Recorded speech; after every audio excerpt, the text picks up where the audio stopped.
6 ರೀತಿಯ ಶತ್ರುಗಳಿದ್ದಾರೆ. Who are these Midianites in our life? ಈ ನಮ್ಮ ಜೀವಿತದಲ್ಲಿ ಮಿದ್ಯಾನ್ಯರಂದ್ರೆ ಯಾರು? You know what is spiritual meaning behind ಈ Midianites? ಮಿದ್ಯಾನ್ಯರು ಎಂಬಂತ ಒಂದು ಅವರ ಹಿಂದೆ ಇರುವಂತ ಆತ್ಮಿಕ ಅರ್ಥ ಯಾವುದಾಗಿದೆ? Midianites means idol worship. ಮಿದ್ಯಾನ್ಯರನ್ನು ನೋಡುವಾಗ ವಿಗ್ರಹಾರಾಧನೆ ನೋಡುತ್ತೇವೆ. Midianites means adultery. ಮಿದ್ಯಾನ್ಯರನ್ನು ನೋಡುವಾಗ ವ್ಯಭಿಚಾರ ಎಂದು ನೋಡುತ್ತೇವೆ. Midianites means it is concerned something with your body. ಮಿದ್ಯಾನ್ಯರನ್ನು ನೋಡುವಾಗ ನಿಮ್ಮ ಶರೀರಕ್ಕೆ ಸಂಬಂಧಪಟ್ಟ ಒಂದು ವಿಚಾರವಾಗಿದೆ. The sin that you commit from your body. ನಿಮ್ಮ ಶರೀರದಿಂದ ನೀವು ಮಾಡಿರುವಂತ ಪಾಪ.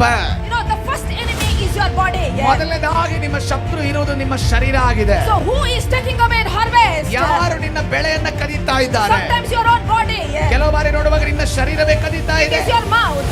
ನಿನ್ನ ಬಾಯಿಯೇ It is ಕದೀತಾ your ಇದೆ. behavior. ನಿನ್ನ ಒಂದು ಸ್ವಭಾವವೇ ಕದೀತಾ It is ಇದೆ. your attitude. ನಿನ್ನ ಒಂದು ವ್ಯಕ್ತಿತ್ವವೇ ಕದೀತಾ Your ಇದೆ. talking style. ನಿನ್ನ ಮಾತನಾಡುವ ರೀತಿ Your ಕದೀತಾ ಇದೆ. own body is your first enemy, is your Midianite. ನಿನ್ನ ಶರೀರವೇ ನಿನಗೆ ಶತ್ರುವಾಗಿ ಅದು ಮಿದ್ಯಾನ್ಯರ ರೀತಿಯಲ್ಲಿ ಕೆಲಸ Lift ಮಾಡುತ್ತೆ. up your hand and say, ಈ ಸಮಯ ಕರಗಳನ್ನೆತ್ತಿ ಹೇಳ್ರಿ, every Midianite ಎಲ್ಲಾ ಮಿದ್ಯಾನ್ಯರು be vanished in my life. ಯೇಸುವಿನ ನಾಮದಲ್ಲಿ ನನ್ನ ಮುಂದೆಯಿಂದ ಬಿಟ್ಟು ಹೋಗಲಿ. In Jesus' name. ಯೇಸುವಿನ ನಾಮದಲ್ಲಿ Amen. ಆಮೆನ್.